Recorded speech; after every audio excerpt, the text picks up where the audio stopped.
Welcome, everyone. Thank you so much for joining us this evening on a really important topic on reproductive health care. I'm joined by some really wonderful guests and also some people who are going to talk to us a little bit about reproductive health care and reproductive justice and what's the difference between reproductive justice and reproductive rights. So I'm going to introduce my panel and they're briefly going to introduce themselves and then we'll get started. My name is Sally Boccella and I am running for Senate District 23. That encompasses parts of Weld and Larimer and all of Broomfield County. I have been endorsed by Karla and Cobalt as my guest panelists as well. And it is really important that we understand why abortion should not be criminalized and it should be safe and accessible, because banning abortion and criminalizing abortion will not end abortion. It'll still happen, and the people that will be able to get it are the wealthy. And then the marginalized communities will again not be able to do that. So we have to make sure it's safe and it's legal. And so that's why we're having this discussion tonight. So I hope that you join the conversation. Put your questions in chat. And if you're on Facebook, please put them in the comments. Becky will be watching that for me. Thanks so much. I'd like to introduce Senator Julie Gonzalez first. Hi, Julie. Hi, Sally. Thank you so much for this invitation, and thanks to everybody who's joining in. My name is Julie Gonzalez, and I represent North, West, and Downtown Denver in the state Senate. I represent Senate District 34. I am the chair of the Senate Finance Committee, and I'm also vice chair of our Senate Judiciary Committee, and I'm also on appropriations. A lot of my work at the Capitol focuses right at the intersection of immigration, criminal justice policy, housing policy, and environmental justice policy. And so it's really exciting to be here, a part of such a really powerful panel of women. Talking about reproductive healthcare and reproductive freedom. So looking forward to the conversation. Thank you. My next guest is Representative Yadira Caraveo. Hi, thanks so much for joining us. Hey, Sally, thank you for inviting us all to speak on such an important subject. My name is Yadira Caraveo, and I represent House District 31, which makes up most of Thornton up here in Adams County. When I am not in the legislature, I am a pediatrician. And so this is an issue that I discuss with young women every day in clinic, the importance around contraception and access to abortion when there is an unplanned pregnancy. As a doctor, I serve on the Health and Insurance Committee as the vice chair, and then I'm also on the Public Health Committee in the House. And so every piece of healthcare legislation essentially that goes through the House, I get to see.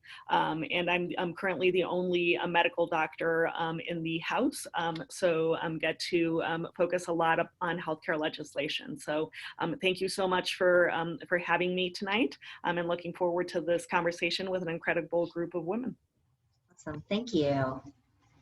My next guest is candidate Dr. Karen Mccormick. Hi, Karen. Hey, Sally, and hey, everyone. Thanks again for the invitation to join tonight. I'm a candidate for House District 11, which is all within Boulder County. It is most of Longmont, Niwot, Lyons, and Allens Park. And I am fighting hard to get there and be another doctor in the state legislature. I am a veterinarian, and healthcare and preventative healthcare are very important topics to me. Reproductive access to healthcare and rights are critical now, not only to me as a woman, but also I have 3 adult kids, all born female or assigned female at birth, and my eldest actually identifies as non-binary. So I'm also fighting for every person that has a uterus to be able to access the medical care that they need. and to understand that becoming pregnant puts you, you have a medical condition. And we need to make sure that all access to treatment of all medical conditions that are legal stay legal and stay accessible to both doctors and their patients. So very much looking forward to listening and answering any questions that I may be able to help with, but most of all to support all these other wonderful women. Thank you so much. Thank you, Karen, and thank you so much for bringing up that really important, detail, right? That it crosses all kinds of it crosses gender, it crosses, it's really important that we understand that it's not just a single subject, right? There's depth to this, and we need to make sure that we're having these conversations. Sorry about that. Okay, we're still admitting people. My next guest is Selena, and Selena, you're gonna have to help me with your last name. Is it Najar? Yeah, Najar. Najar with Cobalt Advocates. Hi, Selena. Thanks so much for joining us. Thanks, Sally, and thank you so much for inviting us here. It is genuinely an honor to speak alongside such esteemed colleagues, and we're all in this together in the fight to ensure abortion access in Colorado. So I'm the political director with Cobalt, and we are formerly NARAL Pro-Choice Colorado, and we became our own organization back in January so that we could be nimble in our organizing and our tactics in Colorado, because this state is a critical point of access for abortion care in about a 12-state region. So we're a Reproductive Rights organization, and I'll dig into that a little bit more later. But thanks for having me. Thanks so much. And my last guest is, where I can't see the name here, is Karla Gonzales Garcia, and she's with Calor. Karla, thanks so much for joining us. Can you also, why don't you tell us a little bit about Calor too when you introduce yourself? And then I'm going to actually have you go in, we're going to go right into what is reproductive justice after you're done introducing yourself. Oh, perfect. Okay, so I'm going to have some time here. Carla Gonzalez Garcia, I'm the Policy Director for the Colorado Organization for Latina Opportunity and Reproductive Rights, COLOR, and COLOR Action Fund. So just a little bit about me. I moved here to this country 16 years ago, had worked with victims of domestic violence, sexual assault, and human trafficking. And later on, when moved to Denver because of COLOR, my job at COLOR. So, and I also work as a medical interpreter and patient relations for a small community clinic serving our Latinx communities and mostly undocumented communities in Telluride, Colorado, so in the southwest of Colorado. So anyway, so I'm going to start talking about reproductive justice. Maybe some of you have heard about reproductive justice, maybe not, and it's okay. So reproductive justice is a movement led by women of color, led and served to and for women of color. So when during the civil rights movement, during the feminist movement, white-led organizations, white mainstream-led organizations were, like fighting for abortion rights, like going in the streets and making sure that, for us to have the right to access to safe abortion. For women of color was, yes, of course, we support that. And when we talk about abortion, we cannot talk about abortion without talking about the other social issues that our communities face. Because if we want to talk about the right to abortion, we also need to talk about the right to have a child. And that comes from all the history of forced sterilization and like reproductive oppression that women of color has suffered in this country. From the colonial period, where indigenous women were raped by the white settlers in order to get the land, to the slavery moment when Black women were raped in order to get more workforce, so the white man has more upward, so gains more economic means. To this time, not too long ago, where we heard the news of forced sterilization in concentration camps. All of that, for us, when we go and fight for the rights for us to have an abortion, we also go and make sure that people understand that we cannot talk about abortion without talking about all the injustices that happens to our communities. Police brutality, lack of access to healthcare, lack of opportunities for education, lack of transportation, immigration status. How can we talk about abortion when we are not talking about the kids that are in cages right now? Those kids who are dying in cages. How we are going to talk about abortion when we are not talking about the separations, the forced separations our families are encountering right now in this unjust immigration system? How we are not going to talk about abortion when, like, for example, like tax law has been always putting us all the let's see, like all the bad benefits onto people of color. Oh, the burden. Thank you. My English sometimes gets a little funny. So No, you're doing great. so, and all this stuff. So for us, as the reproductive justice movement, we have 4 pillars when we talk about reproductive freedom. So we talk about the right to have an abortion, the right to have a child, the right to make sure that we are raising our children in a safe and healthy environment, and to have the right to express ourselves in, like, according to our gender orientation, sexual expression, sexual identity. So all those things are going to be reproductive justice. So, and that's why at Capitol Hill, at Capitol, so when I talk, when we are working with this incredible woman, Senator Julie Gonzalez and Representative Yadira Caraveo, I'm like, they are like, a lot of times people that don't understand reproductive justice are like, wait, why Color is doing this? Why Color is working in economic justice? Well, because we cannot just work in reproductive health when our communities right now are suffering in the middle of a pandemic. We cannot talk, once again, we are not like, why Color is good like doing like this thing in voting rights? Well, let me tell you, our communities are the ones that are like suffering most of the voter suppression. And don't tell us if we don't feel like comfortable even going to vote right now with all the things that are happening and all the things that are being said to our communities to be afraid for us to go to vote, correct? So when we talk about reproductive justice, we are going to be talking about doing the work on economic justice, immigrant rights, LGBTQ liberation, education, reproductive health, rights and justice, obviously. So all those things you're going to see us constantly working for, because we believe that our communities deserve better, and that is reproductive justice. Thank you so much. I think it's important that we understand what it is and how it's different from reproductive rights. Selena, tell us a little bit about reproductive rights. Thanks, Sally. And thank you, Carla. So we work in tandem in the same coalition together, the Colorado Reproductive Rights, Health, and Justice Coalition.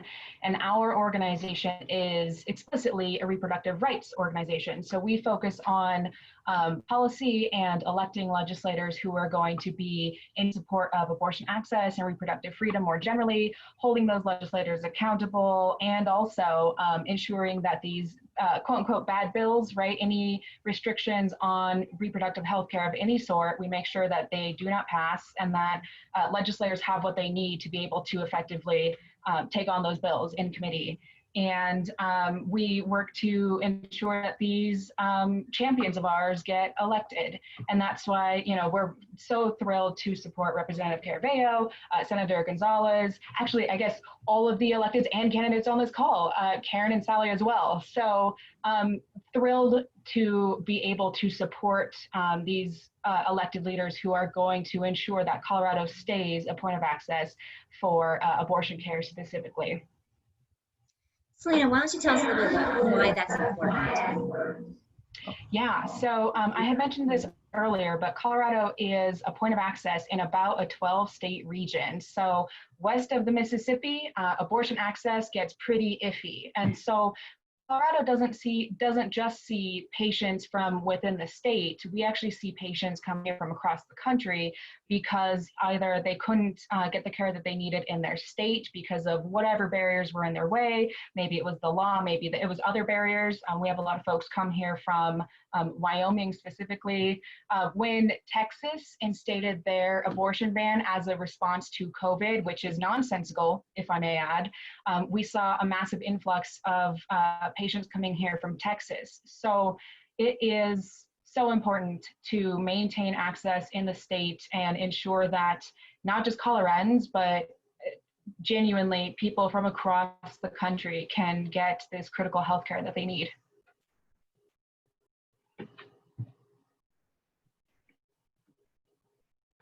Sorry, I muted myself because there was some feedback. I want to talk a little bit about too, like what's already in place to protect access. Senator Gonzalez and Representative Yadira, can you please talk a little bit about that? Well, I always want to defer to la doctora, so I will first let la doctora Caraveo speak, and then I'll follow up there. But I also do want to shout out that Representative Sonia Jaques Lewis, soon to be Senator, is also on the call. So Doctora Representante Caraveo, go ahead. Sure. So kind of counterintuitively in Colorado, we don't have a lot of laws actually on the books protecting abortion access or abortion care. The reason for that is that it makes us very permissive, essentially, whereas we don't have to delineate exactly what it is that's allowed or disallowed. We just don't have any basically clarification past Roe v. Wade, which is currently the law of the land about what it is that we can and cannot access in Colorado. And so as Selena said, that makes us very permissive.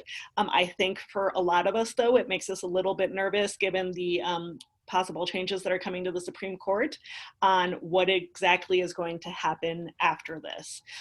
So it is something that as Democrats, we have been, I think, pondering in the back of our mind, hoping that the need to clarify was never going to happen in Colorado because we would keep control of the Supreme Court. But I think we're definitely going to be coming at a crossroads there.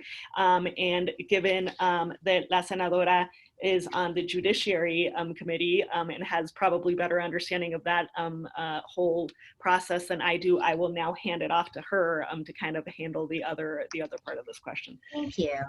And this is the best part about being able to be a part of a team, right? Is the fact that no one of us needs to know every single last policy detail, but it is when we work together in concert that we are able to really tackle these complicated issues.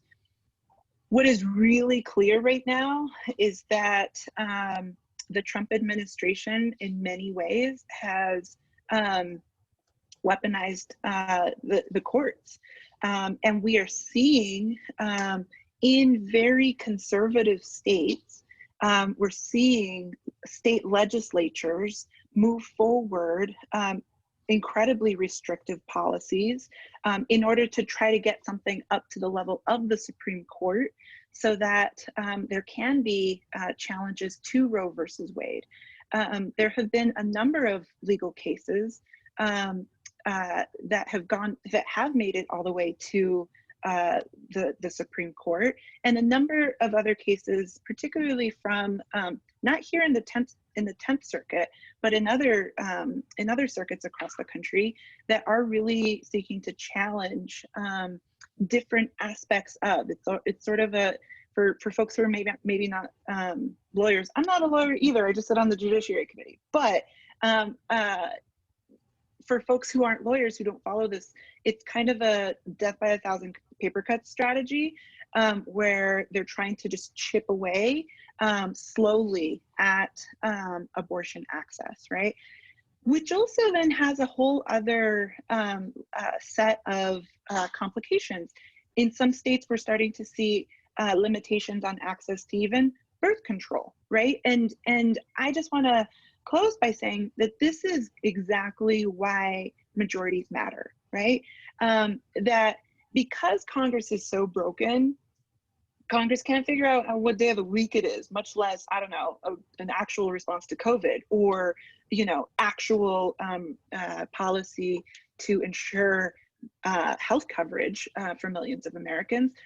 The Trump administration actively actually has a case before the Supreme Court, which I believe will be heard on November the 10th, which would strip and roll back the ACA, the Affordable Care Act, coverage for millions of people, right? Which is just broader healthcare, not reproductive healthcare specifically, but it's part of a broader attack, right? And what we know is that these Republican-controlled state legislatures across the country are actively moving forward policy that would strike our ability as women and as people to reproductive freedom, right? Not only that, we're also seeing that even here in a state that has Democratic majorities, we're still seeing attacks on reproductive freedom through Proposition 115, right? Which is trying to chip away and actually, again, institute an abortion ban. And so that's why these majorities matter. Sally, it's why your race matters. Karen, it's why your race matters. And it's why all of the work that we do is so important to elect Democrats, to build our majority stronger, so that we have the people in place to be able to fight against these pernicious policies and actually pass proactive protective policies. Thank you. Thank you so much for saying that. I also want to pose this out there, and anyone can jump in, because I really like to have my events be very conversational. So I would also encourage our attendees to also join into the conversation with our panelists. And if you have questions, please put them in the chat and we'll get to those. So let's talk a little bit about Proposition 115. Why is it so important that we oppose this?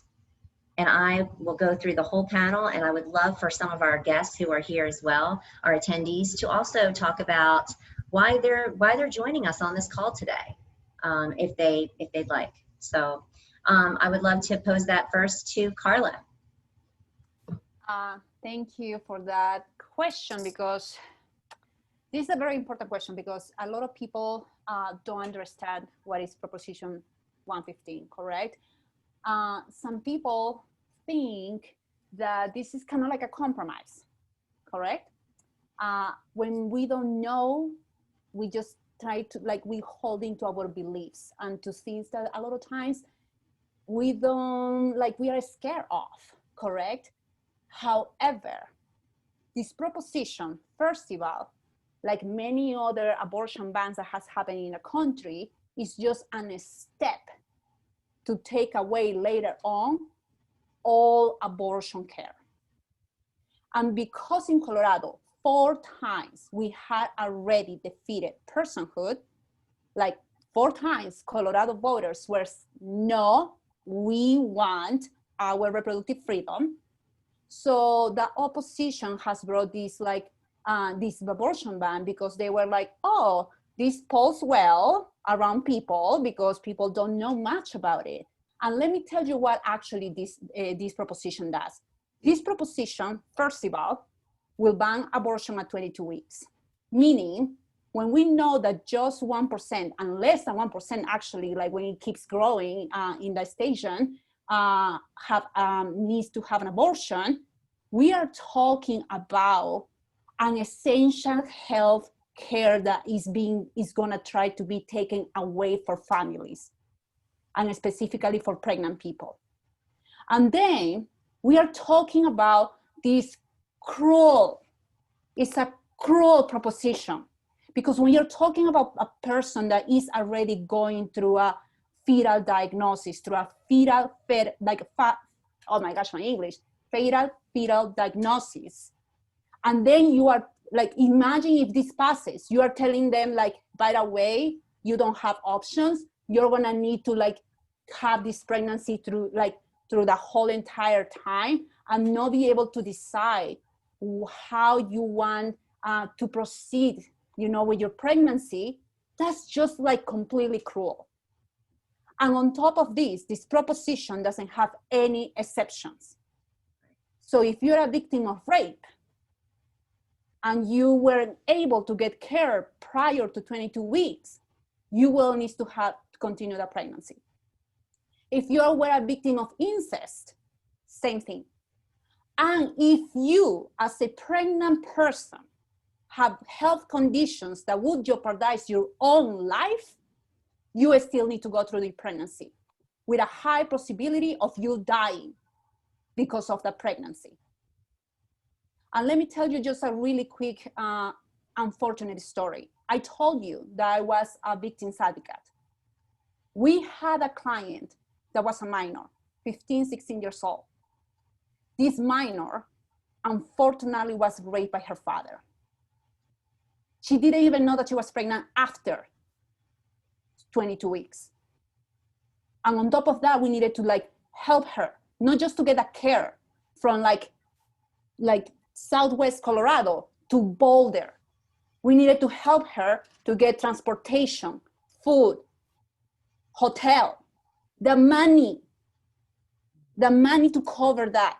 When Latinos are facing the greatest obstacles to care.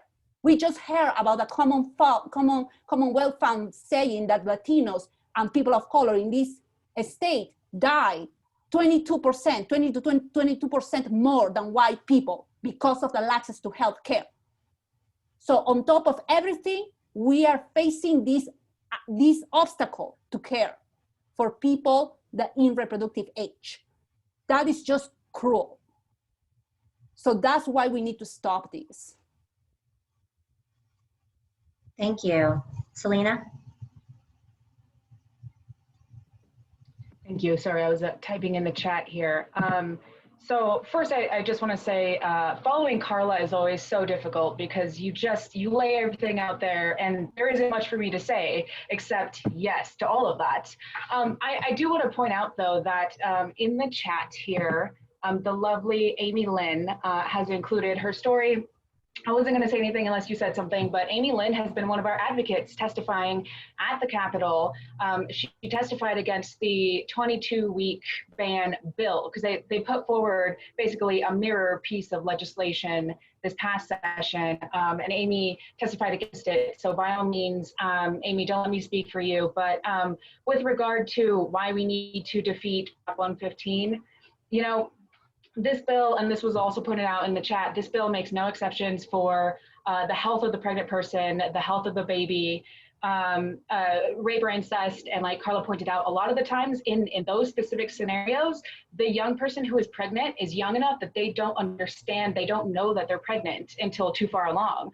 On top of that, they're probably scared to tell an adult in their life because either the adult will be upset with them for whatever happened, or it was a family member who is the cause of the pregnancy.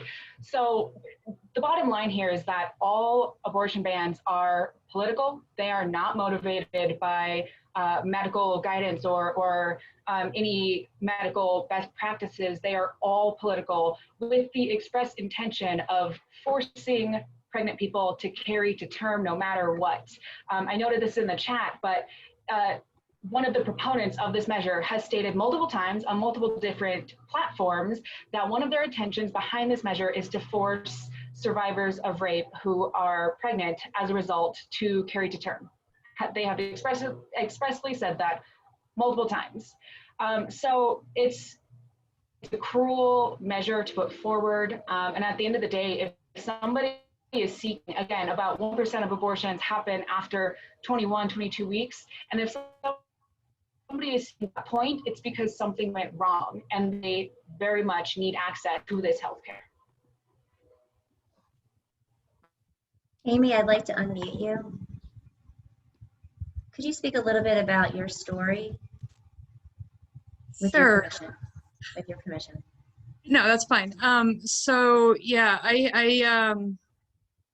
yeah, this was my third pregnancy. I had 2 miscarriages previously and a lot of fertility issues. We went in for what we thought was a routine 20-week ultrasound and found out that our unborn son had a open neural tube defect. And, you know, we were lucky because we had access to really great healthcare. We live in Northern Colorado. We live just north of Denver. We had fantastic doctors, and we were able to get all of our appointments very quickly, and all of our test results, you know, within days. But you know, that being said, we got our diagnosis on a Monday, and I think it was like December 7th. And when everything was said and done, I think we had 10 days between the diagnosis and our procedure. So even with the access that we had and our time frame to go through, because we opted for the surgical, the D&E, had we wanted to wait and go through a lot more, we could have gone through some blood work. We could have gone through some more specific scans, I guess. But the diagnosis and what the doctors are telling us were not. It wasn't good. Hospital policies, even in Colorado, for the surgical procedure, we had to go through it by 22 weeks, or we would have had to go through labor and induction and labor and delivery. And I think emotionally I just wasn't up for that. So we did kind of have a time crunch with ours. Thank you so much for sharing your story. No, it's important that people understand that, you know, families are going through, you know, emotions and having to make difficult and challenging decisions, not only for the life of the mother, but also for the child, and then also for the family, right? And I feel like it's that these stories are not talked about enough. Because the opposition wants to think that abortion is birth control, and you know, the thing is that these are life and death situations. These are really challenging, you know, experiences that, you know, a government or you know, anyone should not be in charge of over a woman's body. Senator.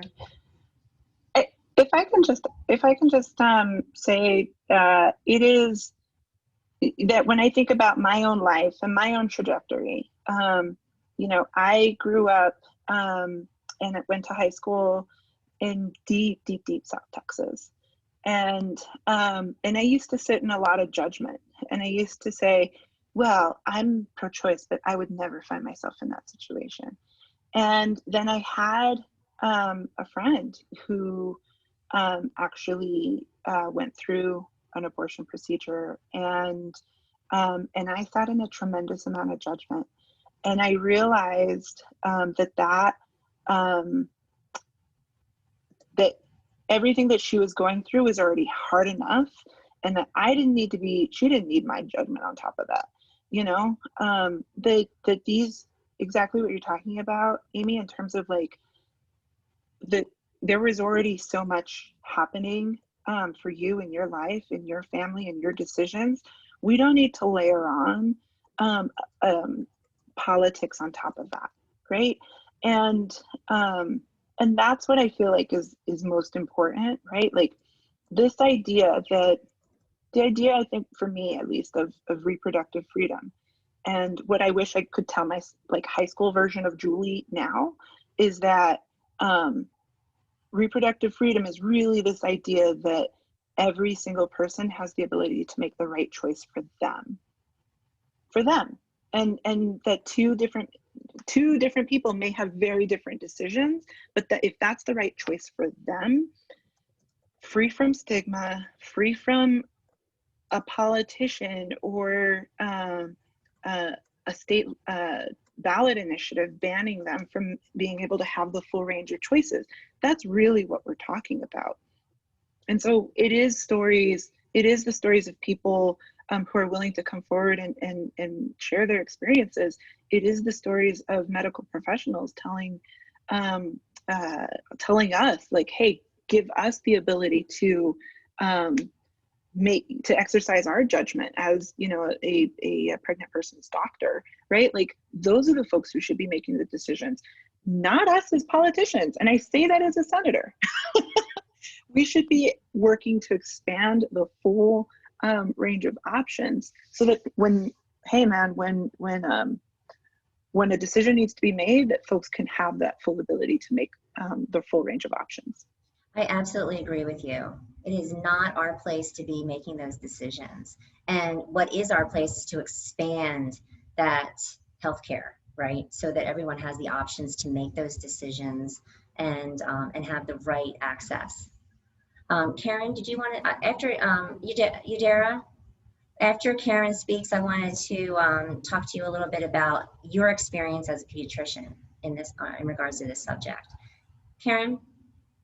Yeah, I just wanted to echo a little bit about what Senator Gonzalez said, and you too, Sally, that these particular stories are so powerful and important for people to understand that abortions after 22 weeks are rarely a form of birth control. And that's what they're thinking. And they look at this proposition and they think, oh, that sounds reasonable. And they get caught up going down that avenue.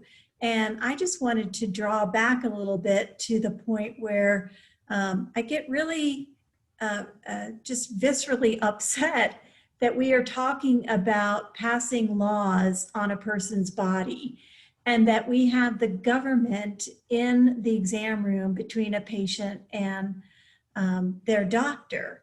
And we wouldn't be talking about this with any other procedure, whether it be a cancer procedure or some other surgical procedure that someone might need, or some other treatment. Pregnancy is a medical condition.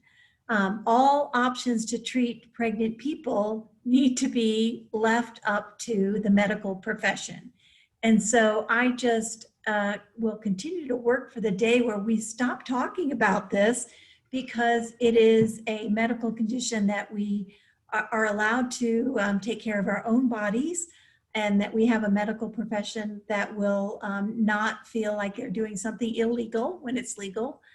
And so I just wanted to point out again that the fact that we're talking about a particular medical procedure that people are trying to outlaw is so infuriating and so cruel, that we must not only protect it here in Colorado, but work nationwide to make sure that we get to a point where we're done with this and it is solidified forever. Thank you so much, Karen. You articulated so much depth in that, in what you said. So true. Dr. Caraveo?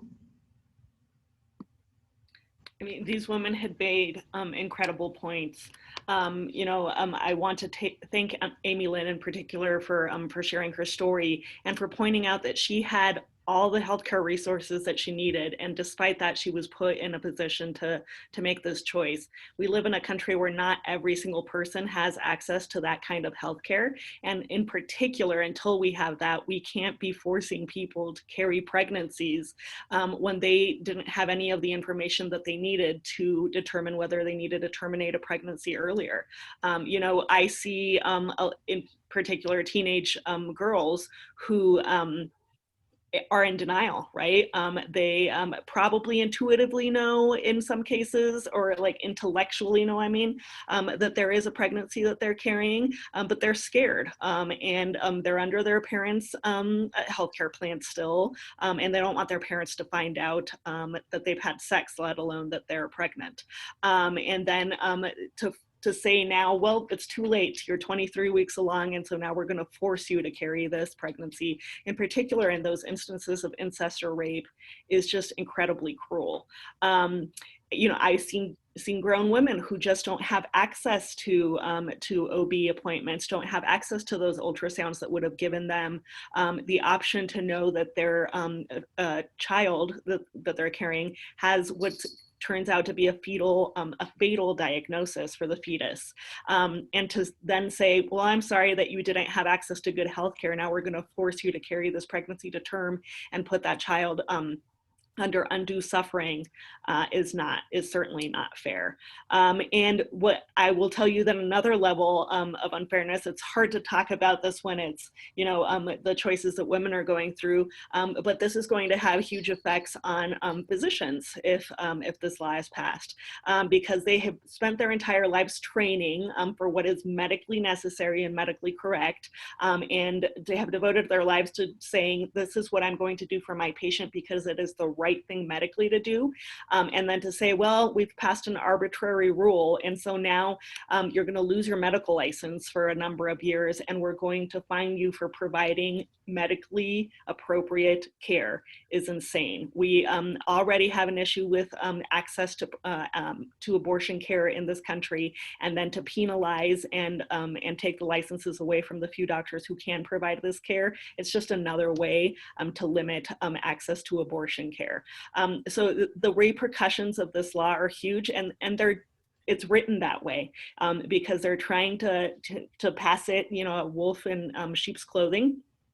For people to say, oh, well, it's only 1% of abortions, and so this seems totally reasonable, and the repercussions are going to be huge. And it's their first step to getting rid of abortion care in a country that doesn't have proper medical care to begin with, and where the ACA is about to be subject to the same Supreme Court that unfortunately may undo Roe v. Wade, where we've already permitted companies like Hobby Lobby to say, well, because of my religious beliefs as an owner of a company, I don't think that you need access to contraception, but then they deny us contraception, and then they say you also can't terminate a pregnancy that may have been unplanned if you had proper access to these medications. The ACA is one of the last things that is in place, saying that women must have access to this medication. Reproductive health care that we should all be able to access through our employee health care that has already been chipped away, and they're just going to undo further.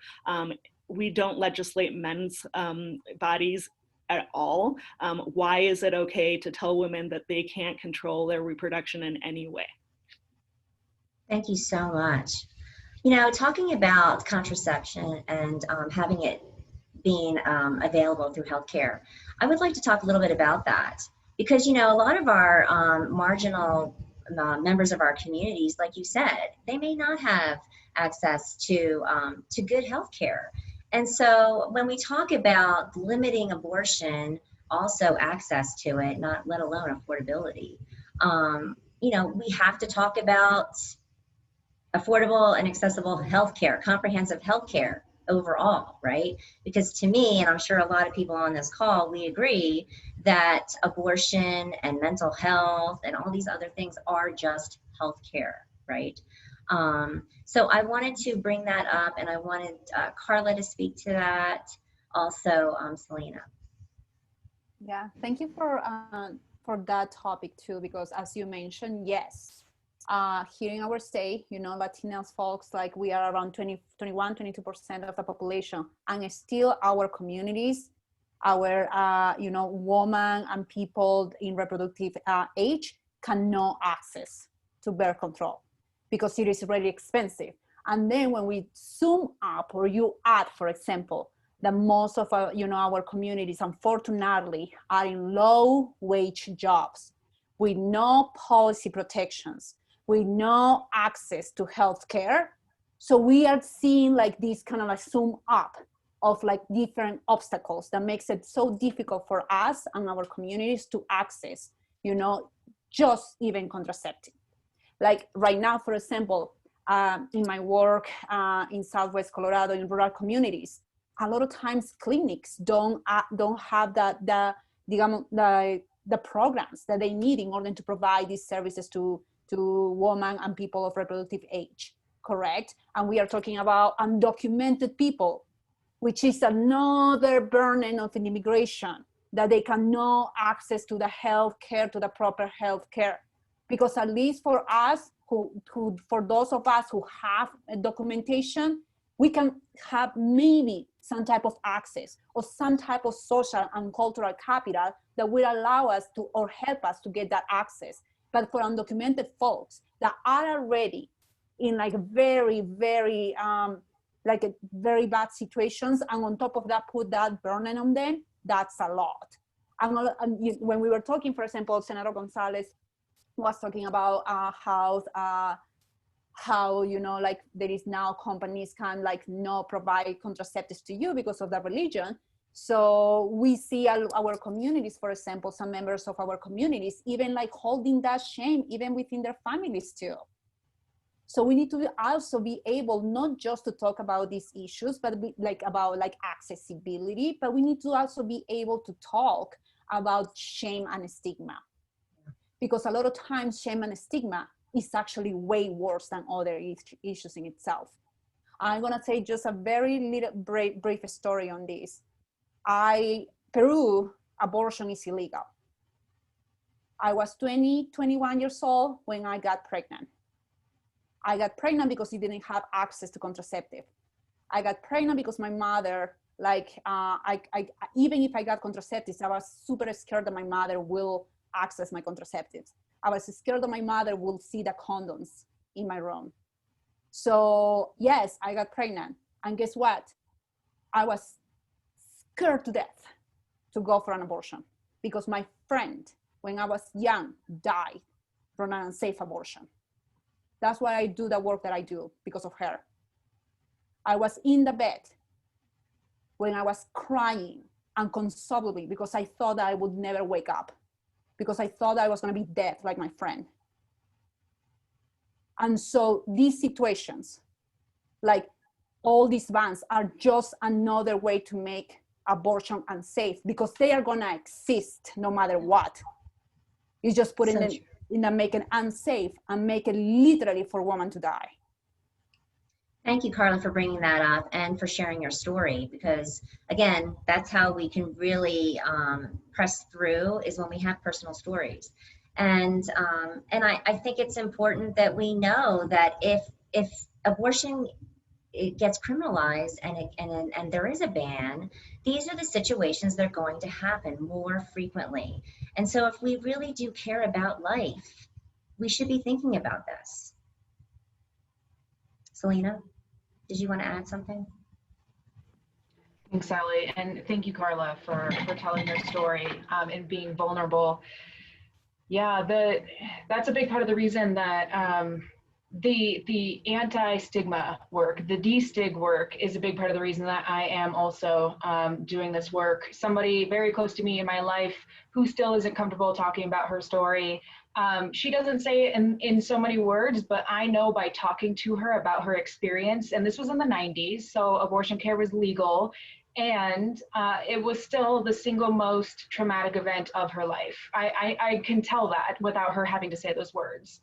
So, you know, it's really a 1-2 punch backtracking to the folks who, talking about the folks who need access to this care the most. So the mother with 3 children who maybe got laid off because of the pandemic and is struggling to make ends meet, right? So on top of, and that's just one story of so many people's, you know, unique situations that we can never fully understand.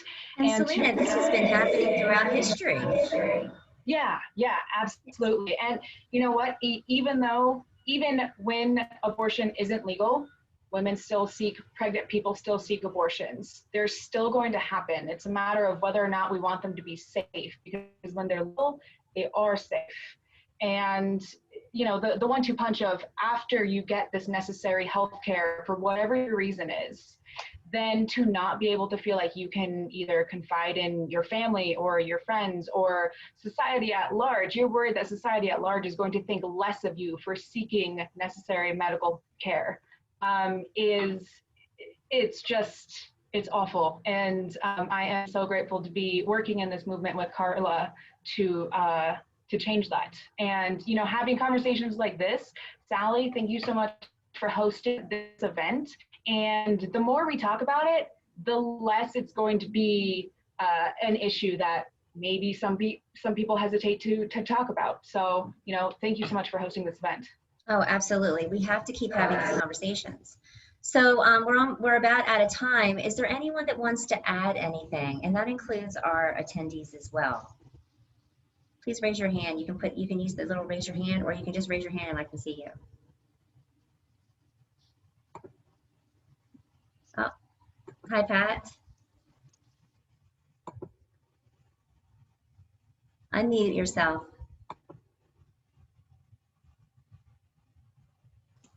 Hi, Pat. Thanks so much for joining us.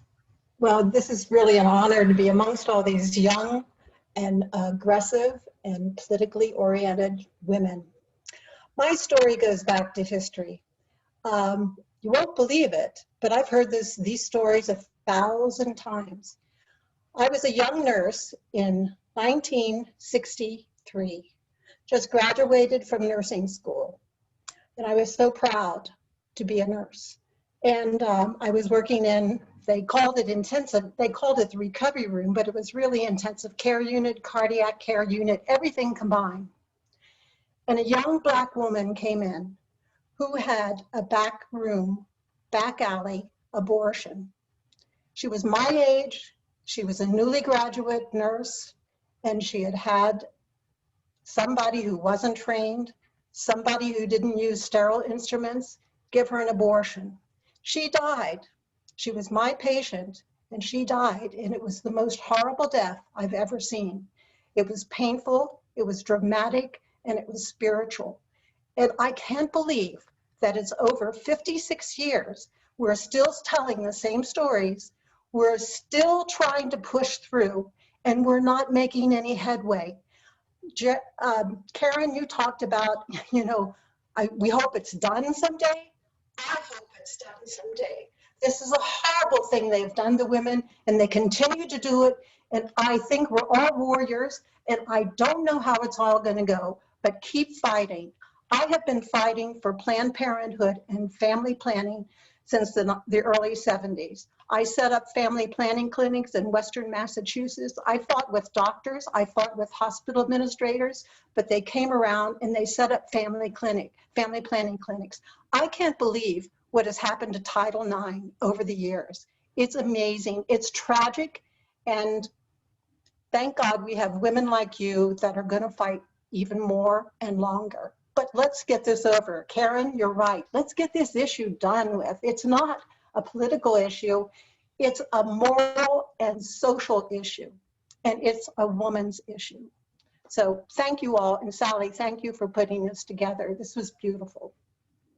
Thank you, Pat, for sharing your story. It was so powerful. Thank you. You want to say that this ban, first of all, Pat, thank you. I learned something new today. I feel like part of these conversations, I always learn something new, so I'm always really excited to participate in them. But I just want to say that the proponents of this measure put forward this ban before Justice Ginsburg passed away. And there was a moment in which I was reading through all of the work that Justice Ginsburg did, and there was something that struck me, and I think that I've grown up where abortion access has always been a politically divisive issue, and then this other statistic or mention of Justice Ginsburg's work really just took me by surprise, and it was that she fought for women's access to be able to get credit cards without the approval of their husbands. And that just struck me as like, no one would ever, now, today, no one would say, well, yeah, let's go and roll back that access. But yet when it comes to our bodies, right, that is still very much under attack. And so the proponents of this measure of Proposition 115 put forward that measure before Justice Ginsburg's passing. And now, you know, given that Colorado is one of the, I think it's the 7 states where there is no limitations on abortion access, that means that we're going to be front of the line should Donald Trump's Supreme Court nomination go through, to attack our abortion access and our coverage. And there are so many ways in which, Pat, what you're talking about in terms of the attacks on women, the attacks on you know, people who are non-binary or gender non-conforming, folks who are LGBTQ, folks who are non-citizens, folks who are people of color, all of the different ways, right? We have all been under attack under this administration, and it's why this election matters. Sally, it's why your race matters. Karen, it's why your race matters. And y'all, ballots are gonna drop on Saturday, right? They start getting mailed out all across the state on Friday, which means as early as Saturday, it's like Christmas. You can open up the mailbox and get your ballot and turn it in as quickly as possible in order to elect people who are pro-choice, in order to fight for reproductive freedom, and in order to elect a president who, I don't know, believes in science and who will fight for reproductive justice and reproductive freedoms. That's what's on the ballot this November. And I'm so grateful to be a part of the conversation. You know, thank you all so much. I mean, everyone on here has contributed to this conversation, and this is what we need to continue to do. And we have to you know, continue to have these difficult conversations until they're no, we don't need them anymore, right? Because again, this is just healthcare. So I'm going to ask you one more time to my guest panelists. Do you want to add anything in closing in regards to opposition opposing 115, and also and being part of this conversation and carrying this work forward? Karen?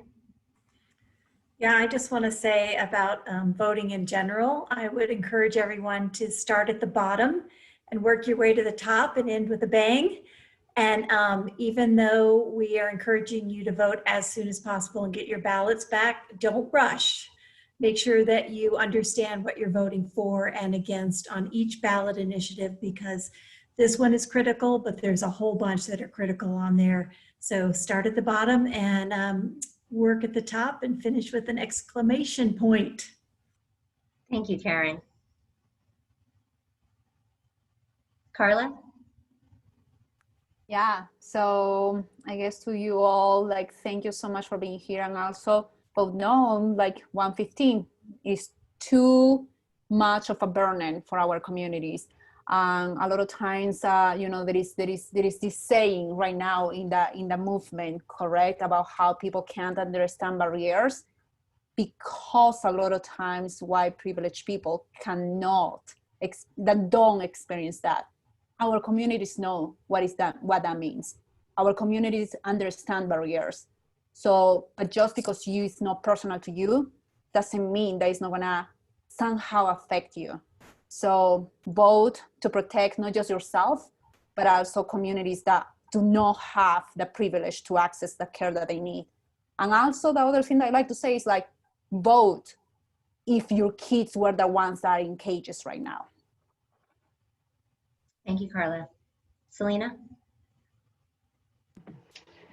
As always, echoing everything Carla said, and I will add for 115, this Thursday the 8th, so ballots get dropped in the mail Friday the 9th, but Thursday the 8th is our National Day of Action to oppose Prop 115. So I'm happy to send over the link to Sally so she can send it out to all of the attendees today.